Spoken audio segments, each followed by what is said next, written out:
নমস্কার স্যার। নমস্কার। স্যার আপনার পরিচয়? নাম সুশান্ত দাস, বাড়ি দাসপুর।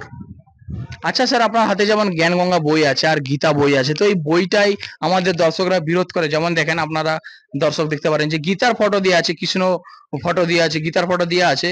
তো এর উপরে লেখা আছে এইখানে যে জীব আমাদের জাতি মানব ধর্ম হিন্দু মুসলিম লেখা আছে। হিন্দু মুসলিমটা কেন লেখা আছে স্যার একটু বলেন, কারণ আমাদের দর্শকরা এটা নিয়ে অনেক বিরোধ করে যে জাতিভেদ করে দিচ্ছে, ধর্ম চেঞ্জ করে দিচ্ছে। এই নিয়ে আপনি একটু বলেন। এই বই যে জ্ঞান রয়েছে এটা কোনো জাতিভেদ করে না। এটা জীব আমাদের জাতি, মানব ধর্ম আমাদের। এখানে পরিষ্কার লেখা আছে হিন্দু মুসলিম শিখ ইসাই পৃথক কোনো ধর্ম নয়। এখানে কোনো ধর্মের পরিবর্তন বা অন্য কোনো কিছুই নেই। এর জ্ঞান পরমাত্মাকে পাওয়ার জ্ঞান, সেটা খোঁজ, সেটা যে ধর্মেরই হোক না কেন, সেই অমূল্য জ্ঞানটা এই বইটা না পড়লে বুঝতে পারবেন না। আপনি বইটা পড়ুন, অবশ্যই বুঝতে পারবেন সেই জ্ঞানটা কি। এখানে কোনো জাতি ধর্ম পরিবর্তনের কোনো প্রশ্নই আসে না। মানে পরিষ্কার লেখা আছে হিন্দু মুসলিম শিখ ইসাই পৃথক কোনো ধর্মই নয়।